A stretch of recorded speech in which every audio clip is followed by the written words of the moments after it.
¿Querés estar informado en educación, música y actualidad? ¿Qué tenés que hacer los domingos a la tarde? Escuchá Si Quieres Aprender, Enseña. Todos los domingos de 16 a 17 por FM Wilde 88.7.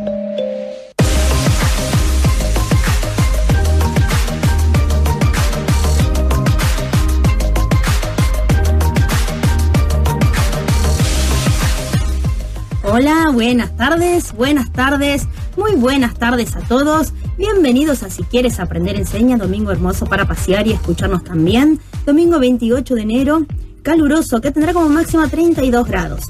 Vamos a comenzar otra edición del programa Con Todo, con varias noticias de la semana. En la operación, quien les habla, la licenciada Cintia Herlein. En la operación, Patricia. Les cuento que nos pueden escuchar en vivo por la página de la radio en www.fmwilde.com o en diferido queda grabado durante una semana allí. El camino a seguir es: entran a programas, acceder desde allí a la grilla de programación, buscan el día y el horario del programa, lo escuchan o lo pueden descargar también. El domingo pasado tuve como invitado al profesor Damián Alvarado, que vino a contarnos sobre sus proyectos, sobre su libro reciente, Historia de un Hombre de Dios. Muy buen documento histórico, Damián, de la vida del padre obispo Jorge Novak. Muy lindo compartir un ratito de charla con vos. Si estás escuchando, te mando un abrazo a vos y a tu familia. Para dejarnos tus comentarios o salir al aire, pueden hacerlo al 4207-5454, 4207-5439, o pueden mandarnos un WhatsApp también durante el horario del programa al 116000-0708. Si quieren publicitar, ese también es el número de contacto. Hoy, 28 de enero, último domingo de enero. Qué rápido que pasó el mes, ¿no? Vamos a pasar rápidamente a leer las noticias de la semana. Volvió el fútbol. La espera terminó y finalmente este viernes se reanudó la Superliga Argentina de Fútbol con la realización de la fecha 13. Fiebre amarilla. Por una muerte en Blumenau, a 600 kilómetros de Misiones, se refuerza la vacunación en la frontera. Se trata de un caso importado. La víctima había viajado a San Pablo. María Cash. Hallaron un cráneo en Bolivia y aseguran que hay altas probabilidades de que sea de la joven desaparecida. Otra noticia es el dólar. Esta semana tocó niveles récord y estuvo cerca de los 20 pesos. Lula da Silva. 3 jueces ratificaron la condena contra el expresidente de Brasil, Lula da Silva, por haber recibido un apartamento a cambio de favores de la empresa OAS. Fue una decisión unánime. Inundaciones en Corrientes. Una situación dramática se vive en Corrientes. El río Paraná aumentó su creciente en las últimas horas del viernes y la ciudad capital ingresó en etapa de alerta, al igual que las localidades de Paso de la Patria y Goya, producto de la subida del agua. Defensa Civil informó que hay 210 evacuados en San Luis del Palmar. Abierto de Australia. En varones, Roger Federer le ganó en 5 sets al croata Marin Cilic y logró su 20º título de Grand Slam, siendo el más ganador de este tipo de torneos de la historia. En mujeres, la danesa Caroline Wozniacki, de 27 años, conquistó el primer título de Grand Slam de su carrera al derrotar este sábado a la rumana Simona Halep y le arrebató a su rival el número 1 del ranking mundial. Argentino campeón. El argentino Lucas Matisse, volvió a la gloria este domingo a la madrugada al quedarse con el título welter de la Asociación Mundial de Boxeo tras vencer al invicto tailandés Thema Kiram por nocaut en el 8º round de una pelea celebrada en el Fórum de la ciudad de Inglewood, Estados Unidos. Grammy. Los premios Grammy de los más importantes de la industria musical de Estados Unidos regresan esta noche a Nueva York para celebrar una edición número 60. Parten como favoritos los raperos Jay-Z y Kendrick Lamar, candidatos en 8 y 7 categorías respectivamente, seguidos por Bruno Mars con 6 nominaciones y Childish Gambino con 5. Muy bien, estas fueron las noticias del día de hoy. Ahora les voy a pasar a presentar a mi invitado. Hoy tengo como invitado y querido colega Carlos España. Bienvenido, Carlitos. Gracias por aceptar mi invitación. Qué placer estar con vos. ¿Te querés presentar? Bueno, ¿vos? Te agradezco la invitación. Mi nombre, como recién dijiste, es Carlos España. Soy profesor de Historia y de Geografía. Ejerzo la docencia ya hace unos cuantos años, ya voy para 14 años, así que bien contento con mi profesión. Muy joven además empezaste. Sí, empecé bastante joven, antes vengo a estudiar otras cosas, pero bueno, la docencia la verdad que es algo que me atrajo siempre y bueno, un día pude concretar este sueño de poder un poco vivir de lo que a uno le gusta, que es vivir de hablar de historia y de enseñar historia, ¿no? Que es algo fantástico, a mí por lo menos me apasiona. Y cuando uno le dice a nuestros alumnos, no hay nada más lindo que trabajar de lo que uno le gusta. Es extraordinario. Creo que es uno de los sueños de cada persona, sí, ¿no es cierto? Realmente sí. Por lo menos para los que somos apasionados de esto, que dedicamos un poco nuestra vida a formarnos en estas cuestiones, bueno, es algo que tiene es un camino de ida, ¿no? Digamos, porque la historia es un poco eso, es interminable, ¿no? Por lo menos mi pasión, que la historia argentina es imposible de verlo en final, así que te obliga a la formación continua y a la lectura continua y bueno, y a estar siempre actualizado. También, bueno, la escuela te pone sus desafíos, ¿no? No, por supuesto. Así que en ese sentido te obliga a eso. ¿Siempre supiste que lo tuyo era ser profesor de historia? Mira, la verdad es que yo empecé mi relación con la educación muchos años de ser docente. Cuando tenía 16 años, hasta los 21 años aproximadamente, trabajé muchos años en el campo de la educación popular, trabajando específicamente como alfabetizador. ¿Cómo? ¿Qué es eso? A ver, contanos un poco. No, son cosas que mucho no cuento, pero bueno, sí, hace muchos años. Pero es lindo. Cuando era joven. Uno conoce, digamos, el aspecto de que cuando nosotros nos cruzamos trabajando nunca tenemos tiempo. No, es verdad, sí, son cosas que uno por cuestiones de tiempo no comenta, pero sí, hace muchos años, cuando tenía, ya te digo, 16 años, 15 años en realidad, empecé a trabajar en una asociación civil. Primero estaba a cargo de una pequeña biblioteca, una biblioteca fundamentalmente política y de historia. Por supuesto me comí todos los libros. Eso te iba a decir. De nada. Dijiste, esta es la mía y lo aproveché. Y después de eso me invitaron a un proyecto de educación popular que se realizaba en distintos barrios de Florencio Varela. En la mayoría de estos barrios eran asentamientos, eran barrios, estoy hablando del año 95-96, ¿no? Bueno, imagínate la situación del país en ese momento, en una situación muy precaria. Terrible, sí. Y Florencio Varela en ese momento era un distrito, al igual que lo es hoy, muy pobre. Así que, bueno, nosotros ante un Estado que sentíamos ausente decidimos un poco arremangarnos. Y bueno, yo, joven en ese momento, entusiasmado quizás por estas cuestiones, me sumé y bueno, muchos años participé y trabajamos distintas cuestiones que tienen que ver, como te decía, no solamente con temas referidos a la lectoescritura de adultos y apoyo escolar para chicos, sino también cuestiones que tienen que ver, por ejemplo, con cuestiones de género, con cuestiones de salud. Así que bueno, estuve muchos años y ahí un poco empecé mi relación con la educación. Pero mira vos. Sí, después estudié trabajo social en La Plata y bueno, me agarró el 2001 como le pasó a todo el país. Sí, seguro. Y bueno, y la verdad que siempre tuve como una especie de afecto muy grande por la historia. Básicamente... ¿Y historia hoy en día, no? Como está en el tema de los adolescentes, ¿es fácil? No, hoy no es sencillo. Porque la historia eso sí, es algo que, claro, cuando uno lo comprende, no sé, si te ha pasado a vos como estudiante, vos capaz que ya lo tenías innato. A mí la historia la saboreé, o mejor dicho, me gustó y la entendí cuando fui grande. Lo que pasa es que la historia es como el tango, te gusta con el tiempo, ¿viste? No es algo que... O que no, uno... te puedes decir en mi familia, claro, que a nosotros nos apasiona y nos empezó a gustar de grande. Sí, de chicos no eran... No, todavía no. Claro. Deberían. Pero yo la sentía como vacía, te digo, porque capaz que no poniéndome en la mente de los chicos de ahora, seguro, sí, que están en otra cosa. Digo, lo mismo que me contaba Damián con religión. hacerlo central con religión, hacerlo central con ciertas temáticas a los chicos, a los adolescentes de hoy, que están como un poco difíciles, bueno, no debe ser fácil. Creo que el desafío de él es mucho mayor que el nuestro. Pero bueno, igual la historia está muy difícil. En realidad lo que le pasa a la historia en la escuela secundaria me parece que es lo mismo que le sucede a muchas de las ciencias sociales, ¿no? El primer cuestionamiento que se realiza a la historia, o por lo menos que escucho que realiza un alumno, es, bueno, ¿y esto para qué?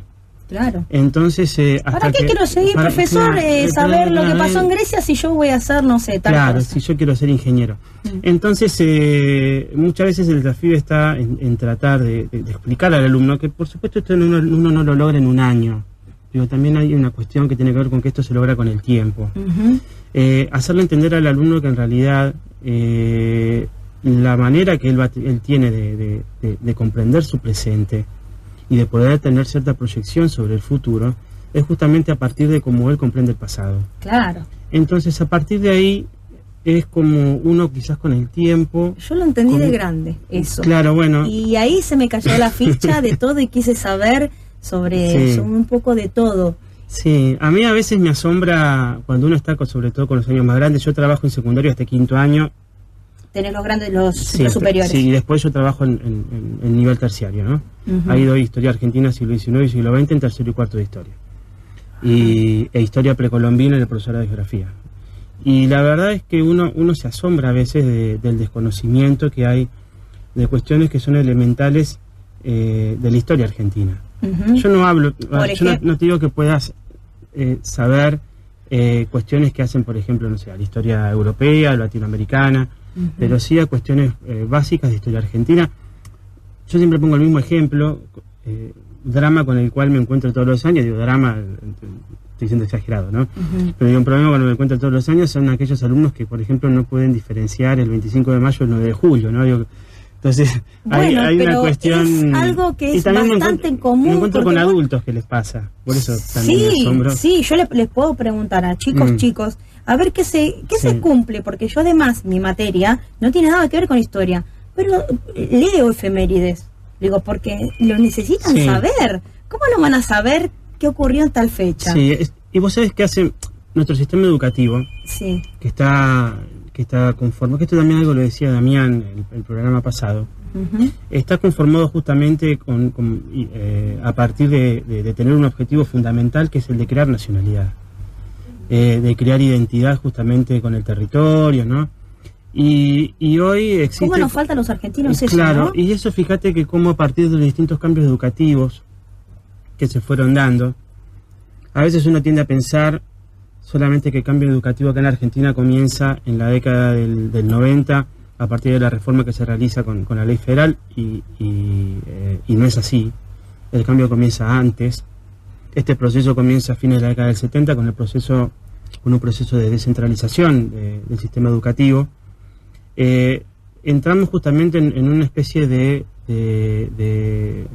nuevo paradigma, si vos querés, o de crisis, o como vos quieras decirle, que hace que justamente... entra como en declive. Entra como cierto declive, y hacen que quizás se empiece a perder la importancia de ciertas cuestiones, ¿no?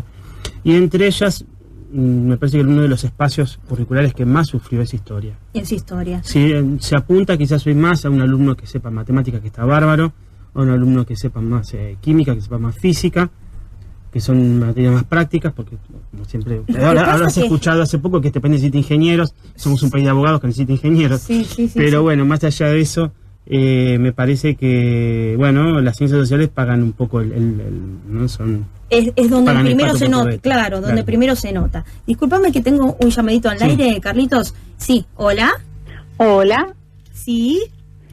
Cintia. Hola, ¿qué haces, Roxana? ¿Cómo te va? Ya te extrañaba. ¿Cómo andás? A veces no puedo, ¿viste? Pero cuando, bueno, siempre que puedo escucharte, por supuesto lo hago. La otra vez te escuché estaba allá ¿cómo era? En lo de las monjitas, un lugar precioso. ¿Y sabes dónde estoy ahora? ¿A dónde? Escuchándote eso para que tu audiencia también te escuche y sepa que puedo hacerlo online. Ay, a ver, decime. Estamos en la campiña de Mónica y César.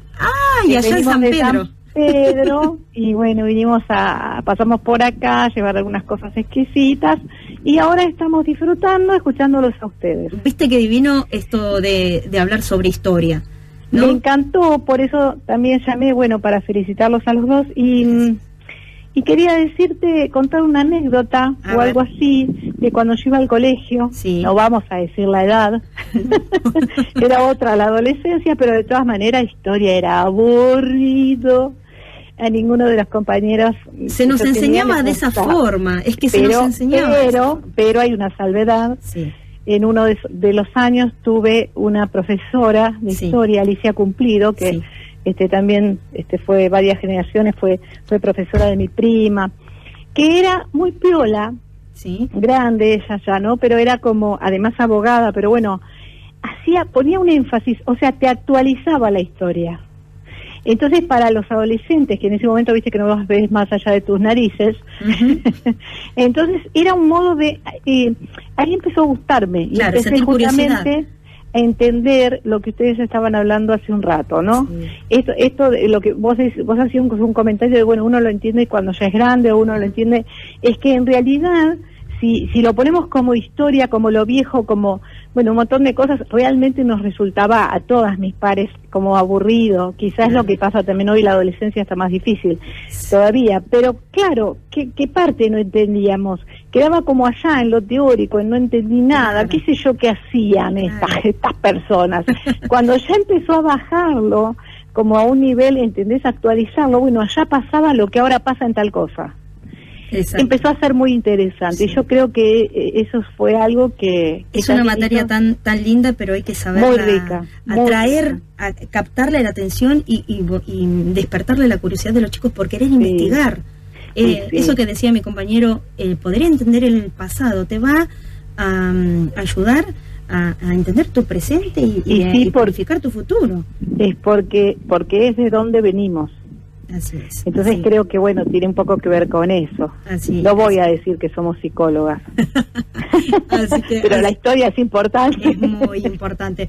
Así que mira, la verdad que te agradezco el llamadito, y desde tan lejos, y seguí disfrutando de tu familia, Ro. Dale, un beso grande para vos, para tu invitado y para Patricia. Bueno, un beso grande. Chao, gracias. Mi amor, lo seguimos escuchando. Dale, un beso grande. Chau. Disculpen, un mensajito de Nicandra Gómez, dice, muy grande mis compañeros, los felicito. Gracias Nicandra, te mando un beso y feliz cumpleaños por ayer. Debe ser difícil. Es difícil, sí, la verdad difícil, que... y las ciencias sociales deben ser las más castigadas, como decías. Y vos sabés que hoy particularmente en historia contamos con otros recursos que hacen que, por supuesto, sea un poco más atractiva, ¿no? Digamos, la materia, hoy el uso de audiovisuales, bueno, vos tenés varios que has realizado, y hay una cantidad importante de material para poder pasar, para proyectar, que hacen que sea todo un poco más sencillo, digamos, ¿no? Y también a veces lo que sucede es que muchos docentes continúan con esta cuestión de la historia lineal, podríamos decir, ¿no? Y eso hace que quizás esa manera de ver la historia Tenés razón, porque yo había una parte que era como era asincrónica, y cómo es esa, como una vez me lo han explicado. Sí, justamente la idea es entender la historia como un proceso, ¿sí? No entenderla como una cuestión estanco, ¿no? Como si fueran distintas cuestiones que están separadas una de la otra. Solo tratar de entenderla de manera global, ¿no? Tratar de entender qué es lo que pasa en Argentina, qué es lo que pasa en América Latina, qué es lo que pasa en el mundo. Y contextualizar, ¿no es cierto?, lo que está hecho. Y eso también es un desafío, y a veces sucede que es muy difícil de lograrlo, o eso se logra con los años. Claro. Entonces, y esto lo hablaba con otro docente, con el profesor Ernesto Capelletti. Sí. Que justamente hablamos de esta cuestión, ¿no? Gran colega, que un día también va a venir acá a contarnos. Sí, cómo no, estaría bueno que venga Ernesto. Sí. Y que muchas veces eso uno lo va logrando con el tiempo, ¿no? Porque vos te encontrás con la disyuntiva de que la historia necesita un poco de las dos cosas, ¿sí? Porque vos, para poder entender también cierto proceso, tenés que estar ubicado en tiempo y espacio. Claro. Entonces, son muchas las cosas que hay que hacer para poder enseñar historia. No debe ser fácil. No es algo fácil. No es algo sencillo.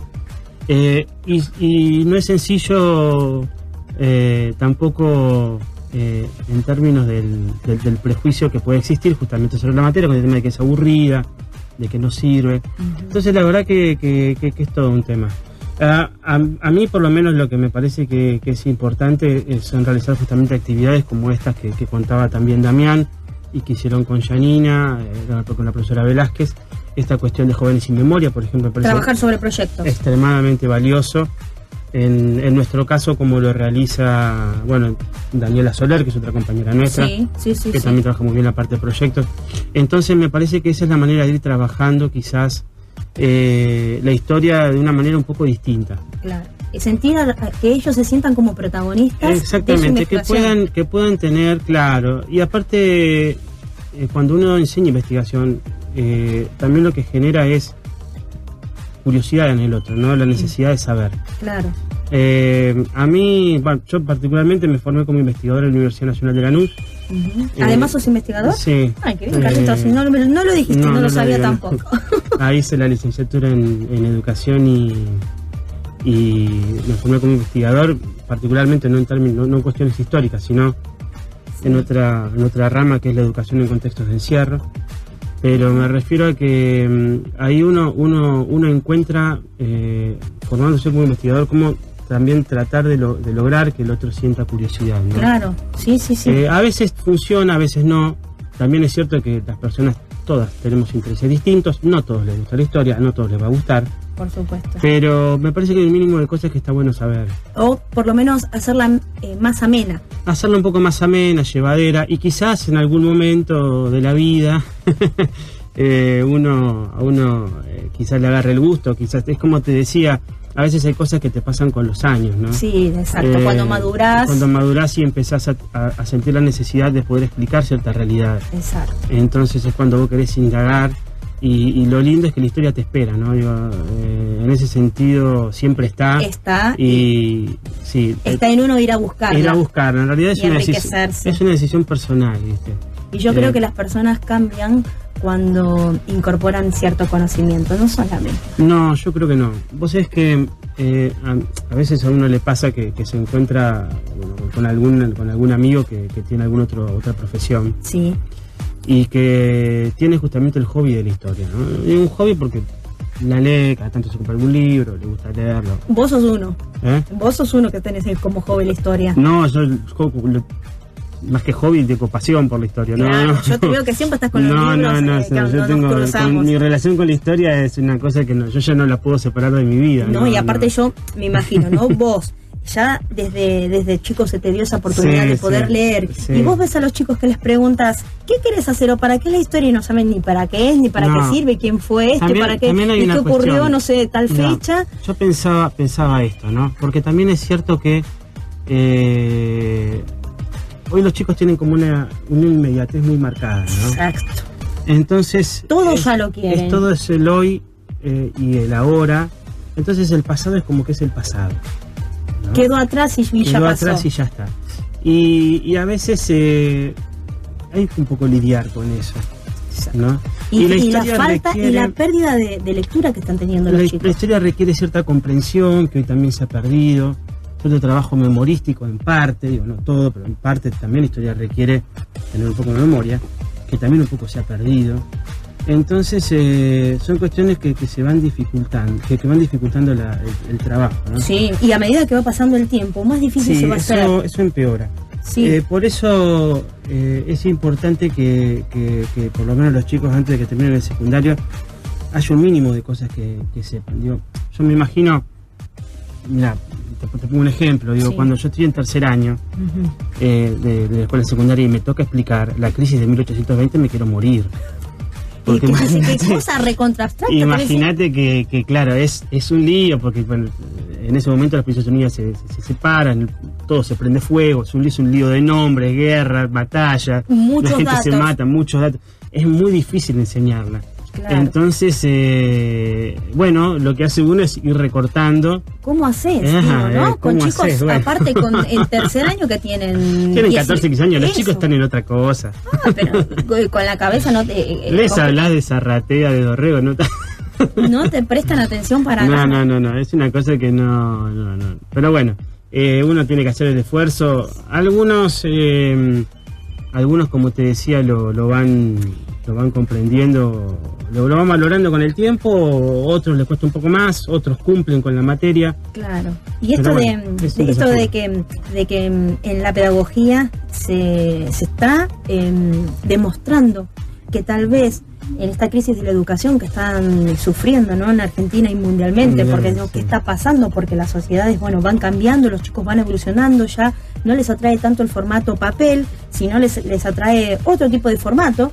Esto de poder aprender a través de proyectos, y nos salvan, menos mal que existe esta posibilidad, porque si no, la sensación que siente un profesor cuando ve que uno pone tanto, ¿cómo hacemos como para transmitir nuestra emoción en los chicos? Sí. ¿No es cierto? Mirá, uno a veces lo que también puede utilizar como recurso es tratar de relacionar o hacer algún tipo de comparación entre algún hecho pasado justamente con alguna cuestión del presente, ¿no? Como para atrás. Porque también lo cierto es que cuando uno habla del siglo XV y XVI o del siglo XIX, a los chicos les parece que pasaron 10.000 años, y pasaron 100. Claro, dicen años luz. Y para la historia es nada, la historia es un suspiro, claro. Nada, no existe. Entonces poder llevarlo a la actualidad y poner un ejemplo de la actualidad. Claro, y ver justamente cuáles son ciertas cuestiones que pueden unir esos eventos, ¿no? Pero la verdad que es un desafío. Debe ser todo un desafío. ¿Qué tengo un llamadito al aire? ¿Hola? Hola, Cintia. Hola, sí. ¿Qué tal? Damián te habla. ¿Qué haces, Damián? ¿Cómo te va? Recién, sí, si vos si estás escuchando, te nombramos un par de veces. Bueno, le mando un saludo grande a Carlitos, decirle que es un genio y que para mí fue un placer compartir el tiempo que compartimos juntos en la escuela y que espero que continúe. No sé si me está escuchando ahí. Sí, te escuchando. Bueno, muchas gracias por estar escuchando y haciéndonos el aguante. Un par de veces te hemos mencionado y sí, tratando de ver cómo se les enseña historia, ¿no?, a los chicos de hoy. Sí, yo quería, primero me encanta escucharlos, muy lindo el programa de hoy y la verdad que escucharlo a Carlos y poder charlar con él en el cole, la verdad que ha sido de esos ratos a menos académicos que ya muchos nos quedan, digamos, ¿no? Sí, pero quería compartir quizás una idea sobre este tema que compartía Carlos, del tema de cómo enseñar historia a los chicos. Sí. A mí me da la sensación de que hace falta mucha generación de conciencia hoy, ¿no?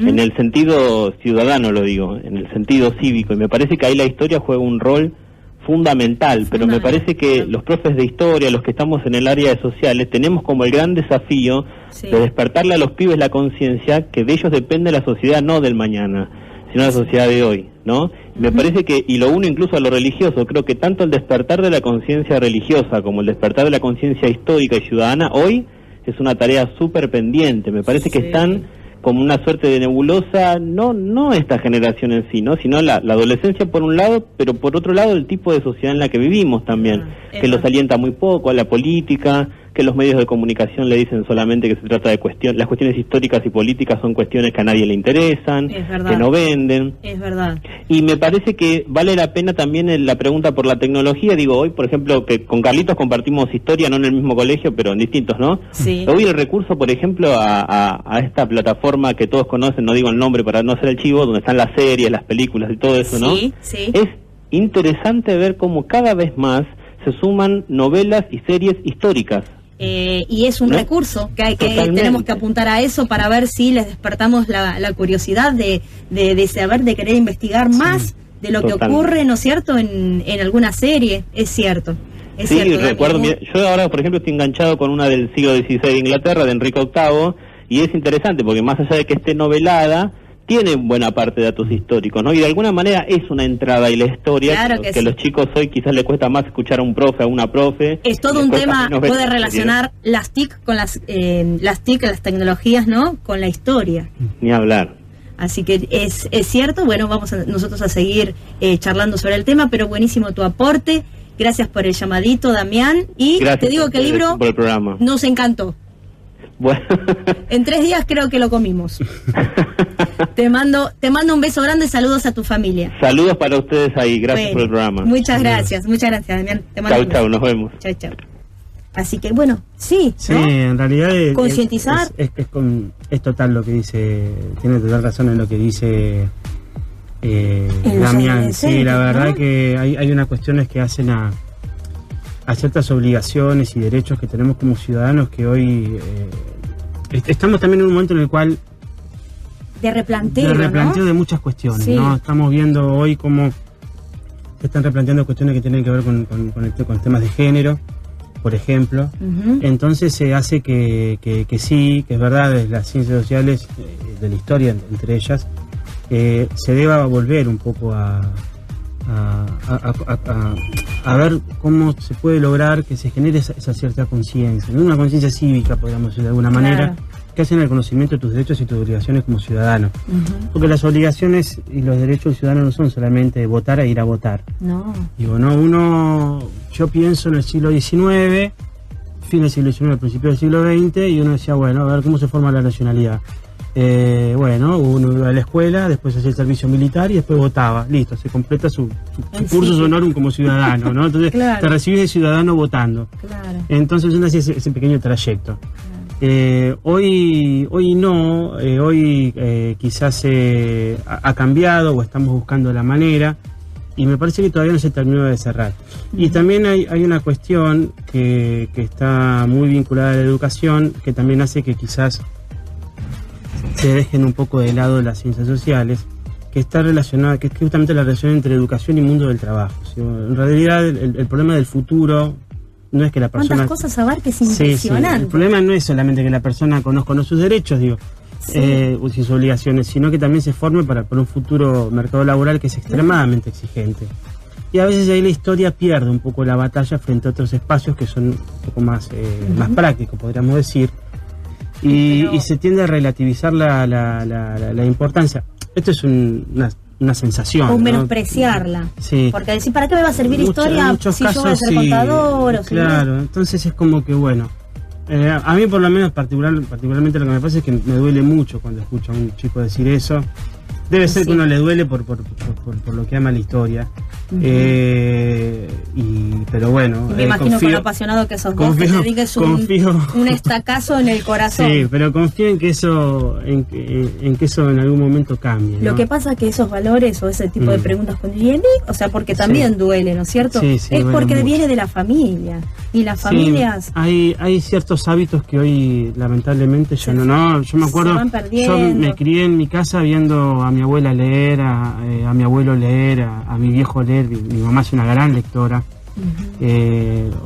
y la verdad es que uno ha visto... Y vos continuás esa yo tradición. continúo con esas cuestiones, ¿no? Claro. Entonces uno ha mamado eso, ¿no? De alguna manera. Ujú. Y hoy, lamentablemente, hoy lo que vemos es un montón de gente con el celular, ¿no? En la pantalla, y Y que sí. no está mal, digo, está bien, es un cambio, digo, pero me parece que también tiene que ver con que hay cuestiones que se van perdiendo, cosas que se irán agregando seguramente, pero que bueno, que hacen que hoy la historia quede un poquito relegada. Esa es mi sensación, ¿no? Claro. Digamos. Hay mucha gente que también piensa Incluso me pasa en el profesorado Ujú. que muchos alumnos que tengo, yo tengo alumnos en tercer y cuarto año y en primero de geografía, pero bueno, geografía es otra historia, ¿Y es otra cuestión. ¿Notás esa pasión en los jóvenes? A veces me pasa que no, y... Siendo Sí, chicos que se están preparando. Sí, a veces me parece que a veces lo que sucede con la docencia Sí. es que hay personas que lo vinculan más con cierta salida laboral, hay que ser realistas en eso. Sí. Y entonces uno se da cuenta, y hay otros chicos que tienen una pasión enorme por esto, Claro. no solamente por la historia, sino también por la educación, que es más importante todavía. Yo creo que sí, ¿no? Te diría la verdad, porque vos podés hablar mucho, pero si no sabés transmitirlo, no te sirve de nada. Exacto. Así que es Bueno, importante. qué bueno que por lo menos vos sientas que siempre hay alguno rescatable y que decís, vos vas a ser buen sí, profesional. muchos. Y los demás, yo lo que creo que lo que les pasa es que lo descubren con el tiempo.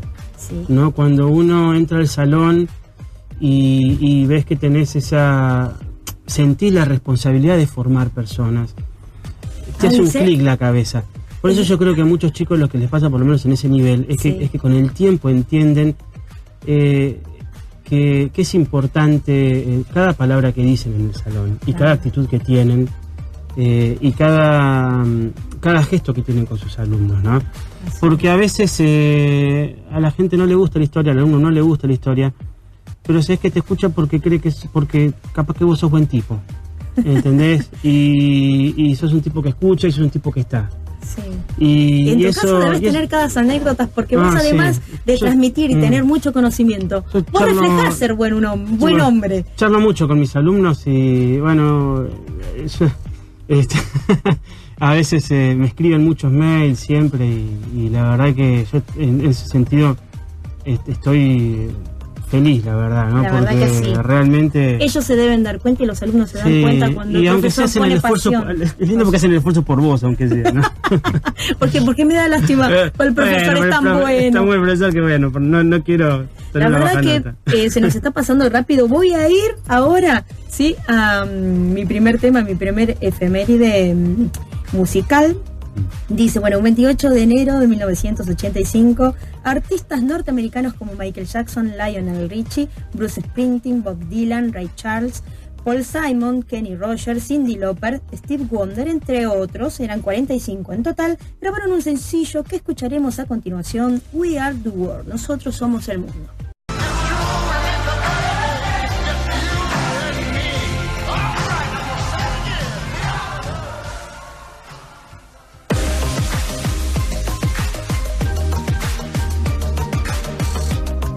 Bueno, aquí estamos de vuelta, aquí charlando un poquito de todo en el corte. Una efeméride que me quedó sin leer es, entre otras, ¿no? Este jueves 25 se cumplió 21 años del asesinato del fotógrafo José Luis Cabezas. También cada año, el 27 de enero, se celebra el Día Internacional de Conmemoración en Memoria de las Víctimas del Holocausto. El 28 de enero de 1977 muere en Buenos Aires Benito Quintela Martín. También, otro 28 de enero, pero de 1887, se ponía la piedra inaugural de la Torre Eiffel.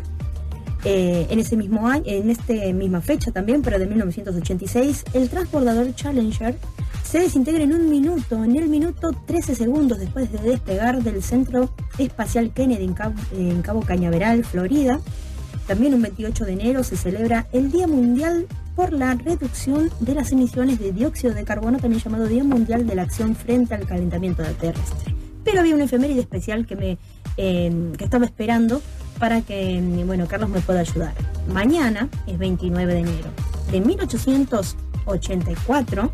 El general Manuel Belgrano traspasa el mando del Ejército del Norte de San Martín en la posta de Yatasto. Grandes héroes. Manuel Belgrano y San Martín, ¿te gustan? Sí, la verdad que sí. Soy más belgraniano yo que sanmartiniano, sí. Tal vez porque... Y te iba a preguntar justo cuál es uno de tus próceres favoritos. Sí, la verdad que sí. Son dos hombres que tienen a lo largo de su vida un espíritu de sacrificio gigante. A mí particularmente, Y eso conmueve. Sí, conmueve mucho y inspira mucho también, ¿no? Uh-huh.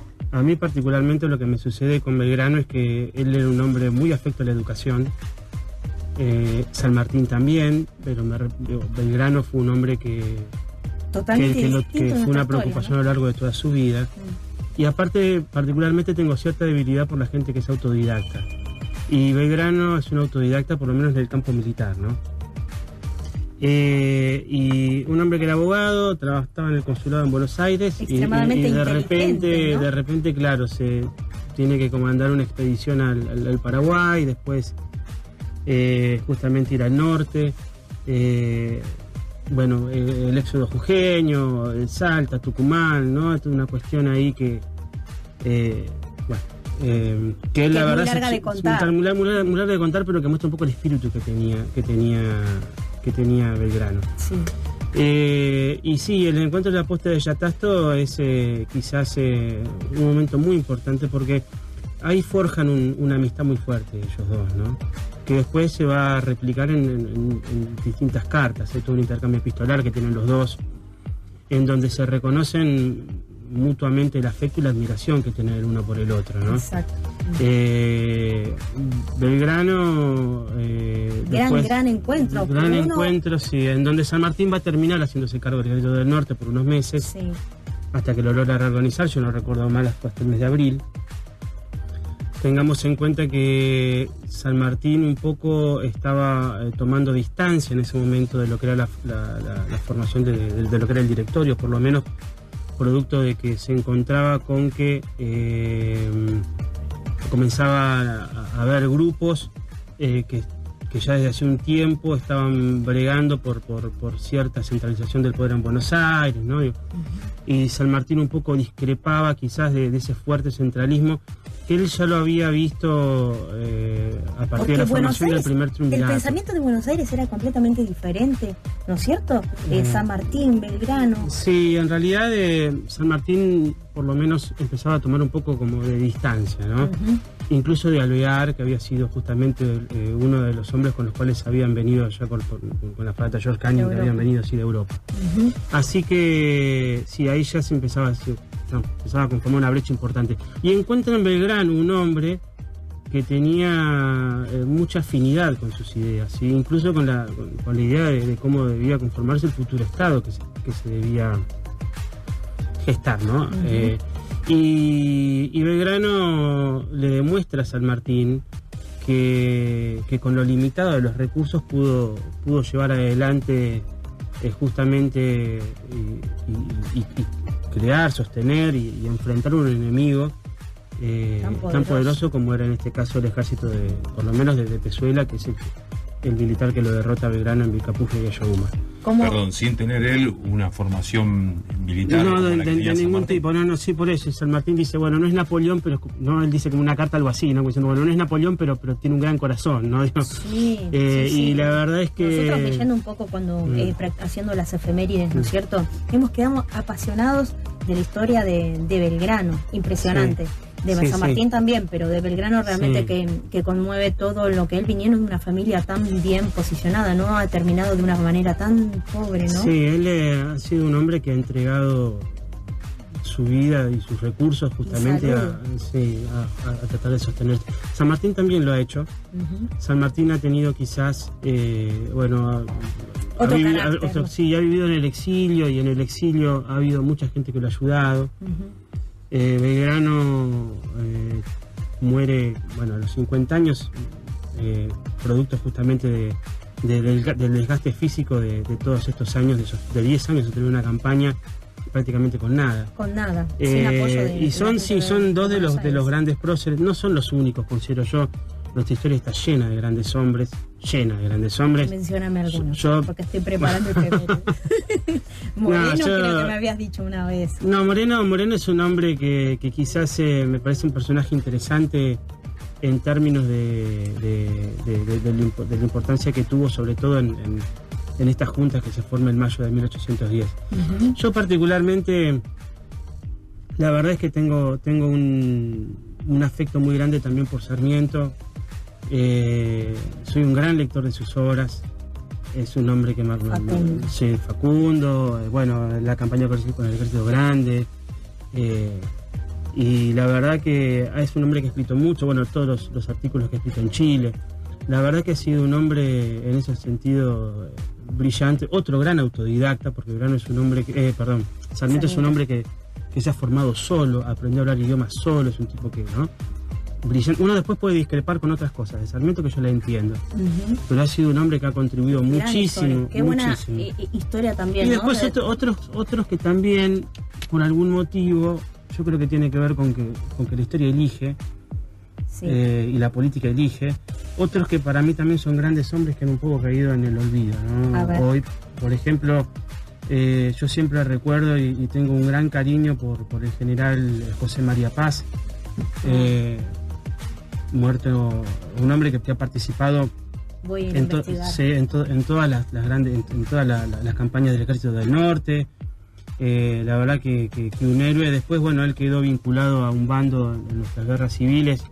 Él estuvo identificado muchos años con el bando unitario.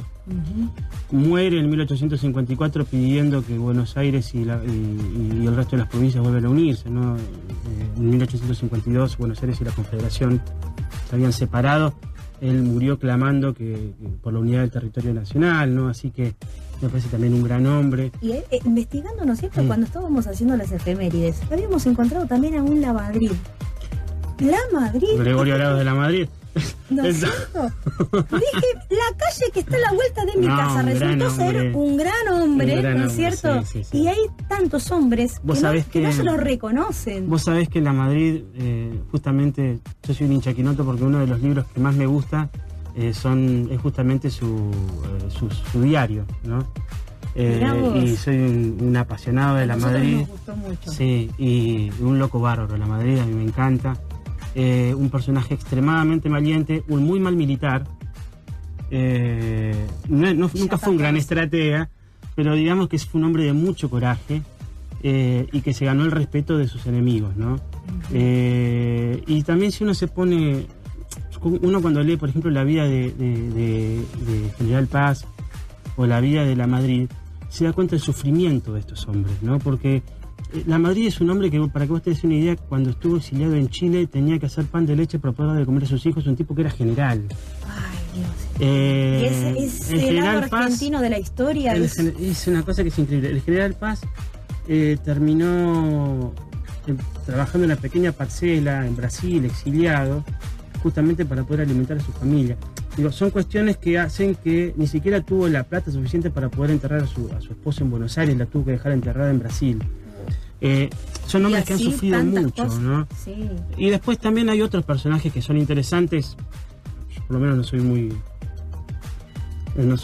de estar cercanos a ellos, pero que también son interesantes conocer sus vidas. Personajes muy controvertidos que, bueno, habría que hacer otro programa para... Por supuesto. Y Carlitos, te voy a invitar a que vuelvas en algún momento, ¿cómo no? Vamos a volver. Nosotros nos vamos despidiendo. Bueno. La verdad que fue un placer haberte No, para mí es un gusto. A ver, la verdad que la experiencia de hablar en radio, yo te decía, hacía como 20 años que no iba a uno, así que es linda y la verdad que te agradezco. Saludo a todos mis compañeros. Eso, a los que están, que nos faltan ya poquito, último domingo de enero. Y a mi familia, claro, que me está escuchando. Así es. Bueno, la semana que viene tendremos como invitada a la profesora Cecilia Marleta. Nosotros nos vamos despidiendo del programa, que sea hasta el domingo que viene a las 16 por FM Wilde 88.7. Que tengan una excelente semana y disfruten de lo mucho y de lo poco que tenemos. La vida es una sola, gente. Chau y muchas gracias, Carlos. Gracias.